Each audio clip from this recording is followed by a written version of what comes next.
The day I turned 16, Sister Agatha called me into her office and told me I was no longer the state's problem. She said it just like that. The state's problem. As if I were a pothole in a road or a leaking pipe in a building that someone had finally decided wasn't worth repairing.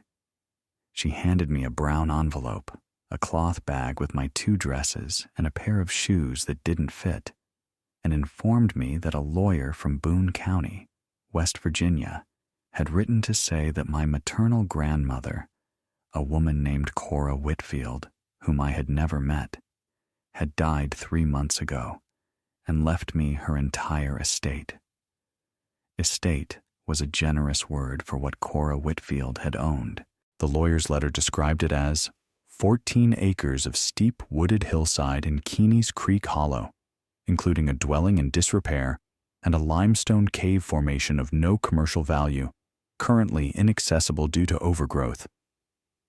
The Sisters of Mercy Home for Girls, where I had spent the last 6 years of my life, had a good laugh about that. Sister Agatha read the letter aloud in the dining hall. I still don't know why, maybe as a lesson about the vanity of earthly possessions, and every girl and every nun in that room looked at me with the same expression, pity mixed with relief that they weren't me. I didn't cry. I had stopped crying at the Sisters of Mercy home around the age of 12. When I realized that tears were a currency that bought nothing in a place like that. My mother had died of scarlet fever when I was 10. My father had been gone before that, a coal miner who went into the mountain one morning in 1932 and never came out. They found his lamp but not his body. After my mother died, there was nobody. No aunts, no uncles, no family that wanted a skinny girl who read too much and talked too little. The state sent me to the Sisters of Mercy in Charleston, and the Sisters of Mercy spent 6 years trying to make me into something useful. A laundress, a seamstress, a future wife for some farmer who needed an extra pair of hands, more than he needed a conversation. I was none of those things. I was the girl who stole books from the donation bin and read them under the blanket by candlelight. The girl who asked the science teacher at the public school, where we were sent 3 days a week to satisfy the state education requirement, why plants grew toward light, and whether you could trick them into growing toward a mirror. The girl who kept a notebook full of drawings of leaves and roots and seed structures, and who once got slapped by Sister Constance for spending an hour watching a vine climb a wall instead of scrubbing the laundry floor. If you want to find out what I discovered inside that overgrown cave, and why the same people who laughed at my inheritance went completely silent when they saw what was hidden behind those vines, subscribe to this channel and tell me in the comments where you're watching from.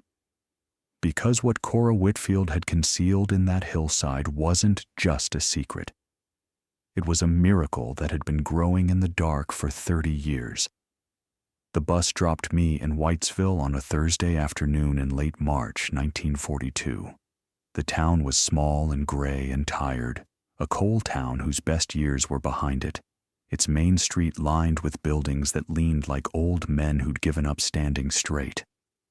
The lawyer, Mr. Pemberton, was a round man with tobacco-stained fingers, who drove me 12 miles up a dirt road into the mountains in a truck that smelled like dog and kerosene. Your grandmother was a particular woman, he said, which I was learning was the Appalachian way of saying someone was strange. Lived alone up in that hollow for near 40 years. Didn't come to town but twice a year. People left her alone, and she returned the favor. Did anyone know her? I asked. Knew of her. She grew things, had a garden people talked about, though most never saw it. After the cave got overgrown, she stopped letting anyone near the property. Last 10 years of her life, nobody went up there at all. He dropped me at the end of a path that was more suggestion than road. 2 ruts in the mud disappearing into rhododendron so thick it made a tunnel. He handed me a key, a $5 bill, and a handshake that felt like an apology. The cabin's about a quarter mile up, he said. The cave is behind it, somewhere in the hill. I've never been inside. Don't know anyone who has, not in years. The whole entrance got swallowed up by kudzu and wild grape about 15-20 years ago. Your grandmother never cleared it. Why not? Mr. Pemberton shrugged. Like I said, particular woman. I walked up that path alone, carrying everything I owned in one hand, and I thought, this is either the beginning of something or the end of everything. There was no middle ground. I was 16, orphaned, uneducated beyond the 8th grade, and walking into a hollow in the West Virginia mountains where nobody knew my name and nobody cared whether I lived or died. The cabin was small but not hopeless. One room, plank floor, stone fireplace, a roof that needed patching but hadn't collapsed. My grandmother's possessions were sparse and strange. A bed, a table, a wood stove, jars of dried herbs lining every windowsill, and books. So many books, not novels or Bibles, but books on botany, on soil chemistry, on mycology, on something called permaculture that I'd never heard of. There were hand-drawn diagrams pinned to the walls, cross-sections of root systems, sketches of fungal networks, maps of the hillside with careful notations about soil depth and sun exposure and water flow. And on the table, as if she'd been writing it the day she died, an open journal. The last entry, in handwriting that trembled but was still precise, read, "The cave holds everything. If she comes, if the girl comes, she must clear the entrance. She must see what I built. The vines are the door. What's behind them is the answer." She had been waiting for me. A grandmother I'd never known had been waiting for a granddaughter she'd never met, and she had left me a message like a hand reaching out from the grave. I sat at that table, and I pressed my palms flat against the wood, and I breathed. Then I went outside to find the cave. It took me 3 days just to locate the entrance. My grandmother had not exaggerated about the overgrowth. The hillside behind the cabin rose steeply, maybe 200 feet to the ridge, and it was covered in a wall of vegetation so dense that sunlight barely reached the ground. Kudzu had colonized the lower slope in thick, ropey curtains. Wild grapevines as thick as my wrist wove through the kudzu in a tangled mesh. Virginia creeper climbed the rock face underneath, and honeysuckle filled every remaining gap. It was beautiful in its way, a green fortress, impenetrable and alive, but it had swallowed whatever was behind it completely. I found the entrance on the 3rd day, not by seeing it, but by feeling air. I was pulling at a section of kudzu near the base of the cliff. I'd been working my way along the rock face, yanking vines, cutting with my grandmother's rusty hand sickle, when I felt it. A breath of cold air against my sweating face. Not wind. Something deeper. Air that came from inside the earth, cool and damp and constant. I cut faster. I pulled vines until my hands bled. I hacked at grape stems and tore at kudzu roots that had anchored themselves into the limestone like they were trying to hold the mountain shut. And as the afternoon light shifted and came through the canopy at an angle, I saw it. A darkness behind the green.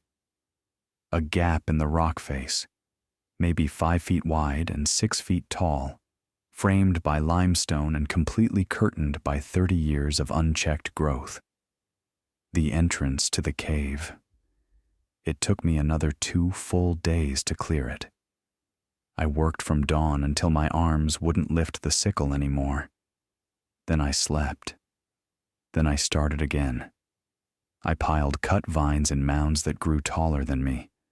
I pulled root systems out of cracks in the limestone that had been growing since before I was born. I uncovered the rock face inch by inch, and as I did, I began to see something that made me work faster. Marks in the stone. Carved marks. letters and numbers chiseled into the limestone above the entrance, barely visible under decades of growth.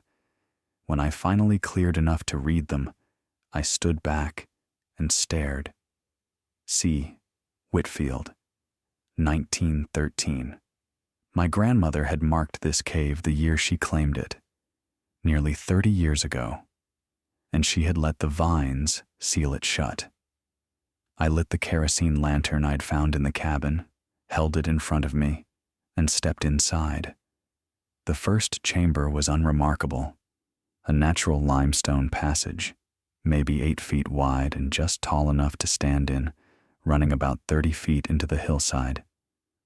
The walls were damp, the floor was smooth from centuries of water flow, and the air was cool. Around 55 degrees, I guessed, the same constant temperature that caves hold year-round, regardless of the season above. My footsteps echoed. Water dripped somewhere in the darkness ahead. Then the passage opened up, and I understood why my grandmother had sealed the cave. Not to hide it, to protect it. The main chamber was enormous, at least 80 feet long and 40 feet wide, with a ceiling that arched up into shadows beyond the lantern's reach. But it wasn't the size that stopped me. It was what was growing inside. Mushrooms. Hundreds, no, thousands, of mushrooms covering every surface. They grew from logs that had been arranged in careful rows along the chamber floor.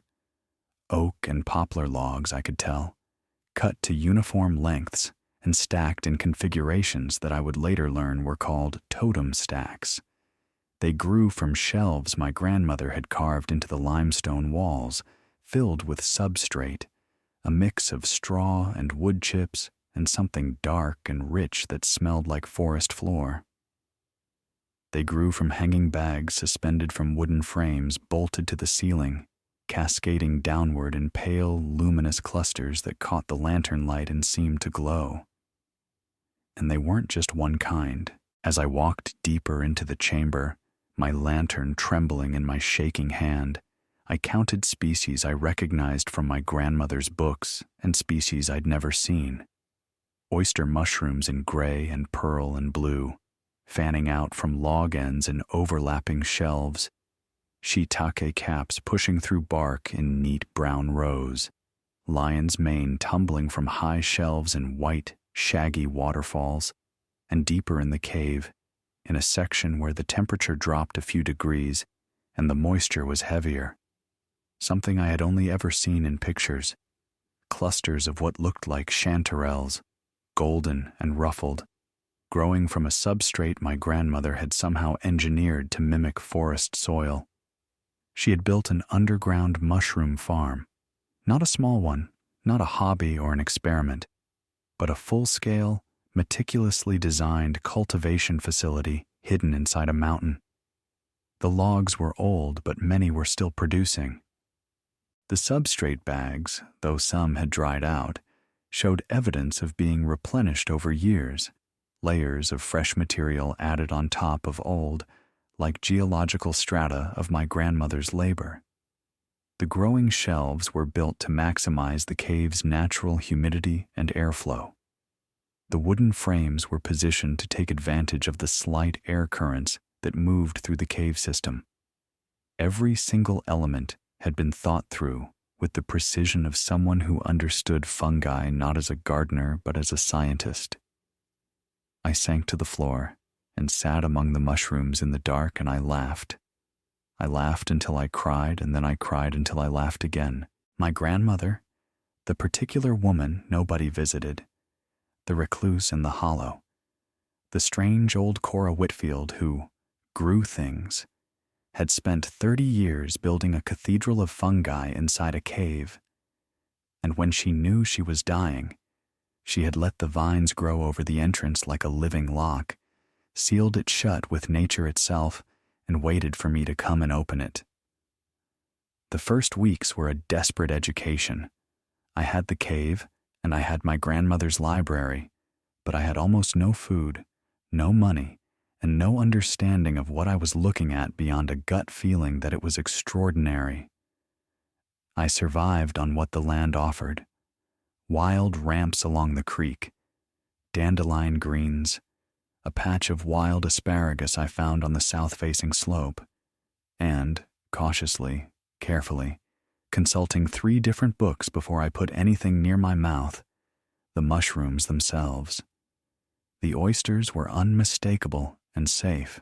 I cooked them over the wood stove with wild garlic and ate until my stomach hurt, not from illness, but from the simple shock of having enough.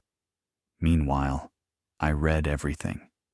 My grandmother's journals, I found 6 of them in a trunk under the bed, told the full story.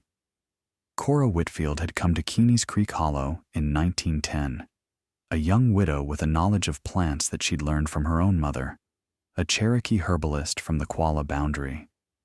She had discovered the cave in 1913, recognized its potential, the stable temperature, the constant humidity, the clean limestone environment, and had begun experimenting with mushroom cultivation using techniques that blended indigenous knowledge with the emerging European science of mycology. By the 1920s, she was producing mushrooms year-round in quantities that stunned even her. The cave's conditions were nearly perfect. The temperature never varied more than 2 degrees. The humidity held steady at 90%. The limestone filtered the water that seeped through the walls, and the natural airflow prevented the mold and contamination that plagued above-ground cultivation. She had developed her own substrate formulas, her own inoculation techniques, her own methods for extending the productive life of fruiting logs far beyond what the textbooks said was possible. She had also discovered something that the scientific community wouldn't formally document for another 40 years: the underground fungal network. In her journal, dated 1931, she wrote, "The mushrooms are not separate organisms. They are the fruit of a single vast network, a web of threads running through the soil and the wood and the stone itself. Feed the network, and it feeds you. The cave is not a farm. It is a living thing, and I am its keeper." My grandmother had understood mycelium, the underground root network of fungi, decades before it became a subject of mainstream research. She had nurtured the network in her cave the way a gardener nurtures soil, and in return, the network produced mushrooms with a reliability and abundance that no surface farm could match. The first person to find me was Ida Combs. Ida was 68 years old, a widow who lived in a cabin about 2 miles down the creek. She appeared at my door one May morning carrying a jar of honey and a look of profound suspicion. "You the Whitfield girl?" she asked. "I'm Nettie Whitfield, Cora's granddaughter. Cora said you'd come." Ida peered past me into the cabin. She told me years back. Said she had a granddaughter in an orphanage in Charleston, and that one day the girl would come for the cave. "You knew about the cave?" "I knew Cora grew mushrooms. She brought me baskets of them for 20 years. Best food I ever ate. When she got too old to tend them, she sealed it up. Said it would keep until you arrived." Ida looked me up and down. "You're skinnier than I expected." Ida became my lifeline. She taught me what my grandmother's journals couldn't: the practical, physical knowledge of surviving in the mountains. How to repair the cabin roof with hand-split shingles. How to identify which creek water was safe to drink. How to store food through the winter. How to read the sky and know whether tomorrow would bring rain or frost. She was gruff and unsentimental, and she never once hugged me, but she came every week, and she always brought something: a sack of cornmeal, a dozen eggs, a wool blanket she claimed she didn't need anymore. In return, I fed her mushrooms. And as I learned my grandmother's methods and the cave's production increased, I began to feed others too. By the autumn of 1942, I was harvesting more mushrooms than I could eat in a month. The cave was a relentless producer. The mycelial network that Cora had spent 30 years nurturing was mature and vigorous, spreading through the logs and substrate with an energy that amazed me. I refreshed the old logs with new ones I cut from the surrounding forest. I mixed fresh substrate using my grandmother's formulas. I repaired the growing shelves and rehung the ceiling bags. And the cave responded the way a living thing responds to care. It gave back more than I put in. I began carrying baskets to Whitesville every Saturday. The walk was long, 12 miles round trip, and the reception was cold. People in coal towns don't trust what they don't understand, and a 16-year-old girl selling cave-grown mushrooms in a region where most people had never eaten anything fancier than a button mushroom from a can was, to put it mildly, a hard sell. "What's wrong with them?" was the most common question. "Why do they look like that?" was the second.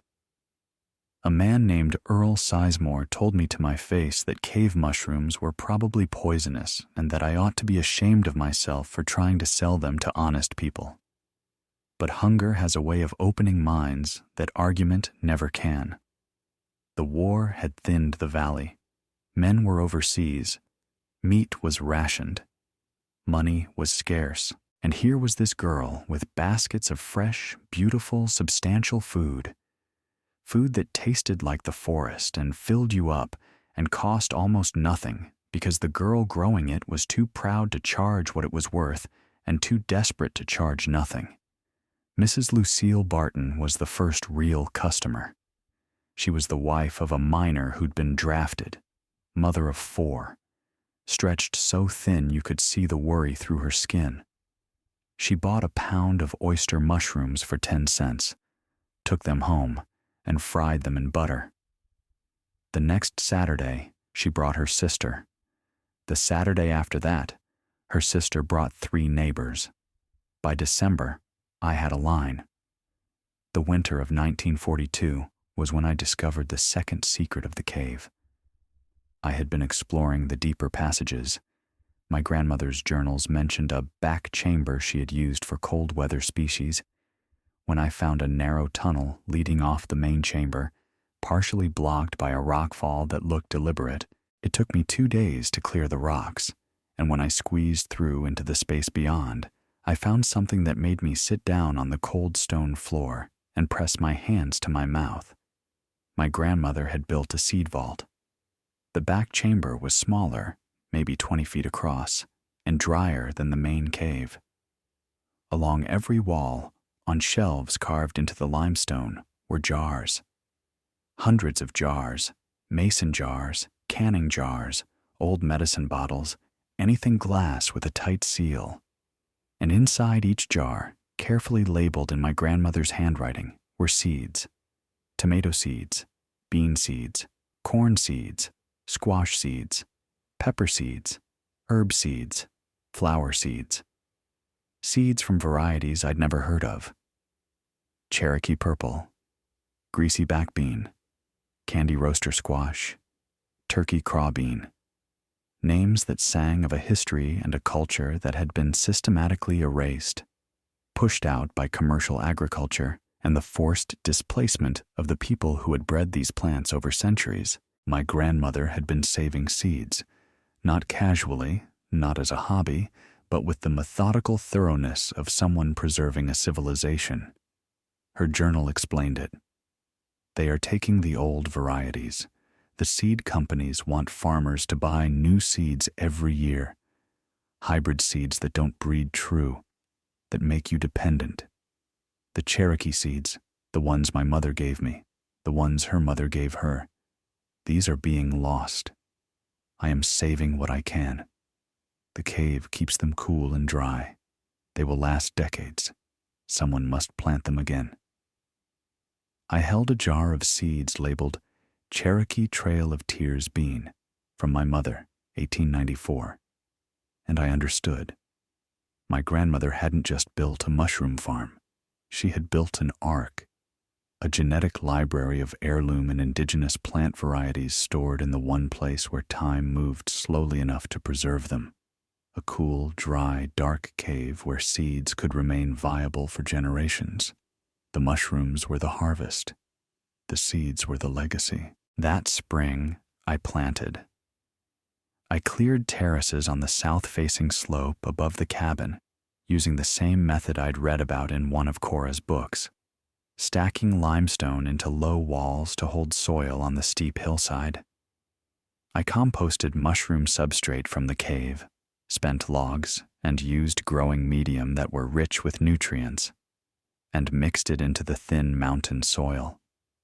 And I opened my grandmother's jars, one by one, and put those ancient seeds into the ground. They grew. Lord, how they grew. Cherokee purple tomatoes the color of bruises, so sweet they made your eyes close. Greasy back beans that climbed 8 feet and produced pods until frost. Candy roaster squash that swelled to 20 pounds and stored through the entire winter. Herbs my grandmother had labeled only in Cherokee. Plants I later learned were traditional medicines that the koala community had been growing for centuries. Ida Combs watched the terraces fill with color and abundance and shook her head slowly. "Your grandmother told me she was keeping something safe," Ida said. "I thought she meant the mushrooms. She meant all of it." By 1944, I was running 2 operations, the cave mushroom farm below and the heritage seed garden above. Together, they made the little hollow in Keeney's Creek one of the most productive pieces of land in the county. I traded mushrooms and vegetables in Whitesville. I gave food to families with men overseas. I began saving my own seeds from each harvest, expanding the collection, learning which varieties thrived in the mountain climate and which needed more care. Word spread.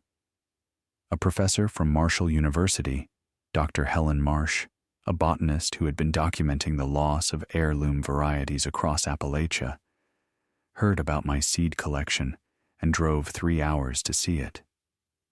She walked through the cave vault with tears running down her face. "Do you know what you have here?" she said. "Some of these varieties were thought to be extinct. This one," she held up a jar labeled Bloody Butcher Corn 1902. The last known planting of this strain was in 1918. Your grandmother saved it. "She saved a lot of things," I said. "She just needed someone to plant them."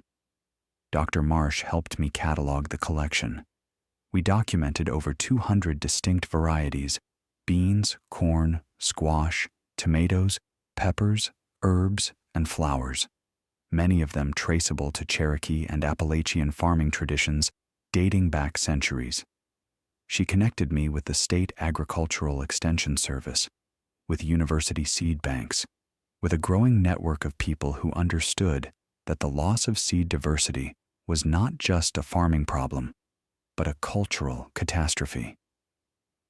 In 1947, a man came to the hollow who changed the last piece of my life that needed changing. His name was Joseph Wynn, a returning soldier from Mingo County who had studied agriculture on the GI Bill and heard about the woman in Keeney's Creek who was growing things nobody else could grow. He came to see the cave and stayed to see me. He was quiet and steady and had hands that were gentle with seedlings and rough with rock. And when I showed him the seed vault, the hundreds of jars, the careful labels, the 30 years of one woman's defiance against forgetting, he sat in that cool chamber for a long time and then said, "This is the most important room I've ever been in." We married in the fall. We raised 3 children in that hollow, and every one of them learned to tend the cave and the terraces and the seeds before they learned to read. Joseph expanded the mushroom operation into a proper business. We supplied restaurants in Charleston and Huntington, dried mushrooms for sale through the mail, and trained other families in the county to start their own cultivation using logs and substrate from our surplus. Ida Combs died in 1953, at 80, on a bright October day. I buried her on the hill above the cabin where she could see the terraces she'd watched me build, and I planted Cherokee purple tomatoes on her grave because she'd said once they were the best thing she'd ever tasted, and she wanted to taste them forever. The Whitfield Heritage Seed Bank, as Dr. Marsh had formally named it, grew every year. We distributed seeds to farmers across Appalachia, to university research programs, to indigenous communities working to reclaim their agricultural heritage. By the 1960s, the collection held over 400 varieties. By the 1970s, it was recognized by the Department of Agriculture as one of the most significant private seed preservation efforts in the eastern United States. People came from everywhere: farmers, scientists, journalists, students. They walked through the cave and saw the mushrooms glowing in the lantern light, and then I took them to the back chamber and showed them the jars, and every single one of them went quiet. The same silence that fell over Whitesville the first time people understood what was inside that overgrown cave. Not the silence of embarrassment, but the silence of awe. I was asked once, by a reporter from the Charleston Gazette, whether I was angry at the people who had laughed at my inheritance. They laughed because they couldn't see past the vines, I said. Most people can't. They look at the surface, the overgrowth, the rocks, the girl from the orphanage, and they think that's all there is. They don't have the patience to clear away what's covering the entrance. They don't believe there's anything worth finding inside. And you did? No, I said. I just had nowhere else to go. Sometimes that's enough. Joseph died in 1979, gently, in autumn, the way good men die when they've lived honest lives, sitting on the porch with soup on the stove and the sound of the creek below. I buried him next to Ida on the hill. I kept working. My children took over the business, the mushroom operation, the seed distribution, the educational programs we'd built for young farmers. But I tended the cave myself until the very end. Every morning, I walked into that limestone chamber, checked the temperature, checked the humidity, checked the logs and the bags and the shelves, and talked to the mycelium the way my grandmother must have talked to it for 30 years before me. I died in the spring of 1986, at the age of 60. They found me in the cave, sitting against the wall of the back chamber with a jar of seeds in my lap. Cherokee Trail of Tears beans, the very first jar I'd ever opened. My daughter said I looked peaceful. My son said I looked like I was home. The cave is still producing. The seed bank holds over 600 varieties now, managed by my granddaughter and a staff of 12. The mushroom operation supplies half the restaurants in southern West Virginia, and every year, in March, they hold the Cora Whitfield Heritage Seed Festival on the terraces above the hollow, where families come from across the state to trade seeds and swap stories and plant things that should have been lost but weren't, because one woman had the foresight to save them, and another had the stubbornness to clear the vines and find them. Above the cave entrance, cut into the limestone where my grandmother carved her name in 1913, my children added a second line. Nettie Whitfield Wynne. She cleared the way. So let me ask you something. What's growing behind the vines in your life? What inheritance have you been given? Not of money or land, but of knowledge, of tradition, of something someone before you tried to preserve that you haven't looked at closely enough?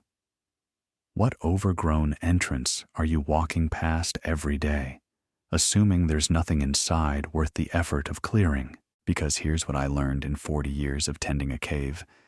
The most valuable things are almost always hidden, not because they're small or insignificant, but because the world grows over them. Neglect covers them. Time buries them. And most people walk past because clearing the vines is hard, dirty, thankless work that nobody will applaud you for until they see what's behind them.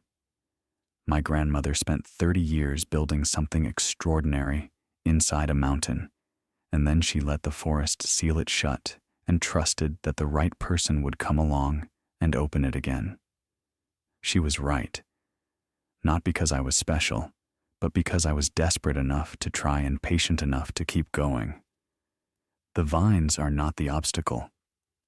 They're the test, and what's behind them is always worth the work. If this story moved you, if it made you think about the sealed-up places in your own life that might be hiding something extraordinary, hit subscribe for more stories about ordinary people who cleared the path and found what was waiting on the other side.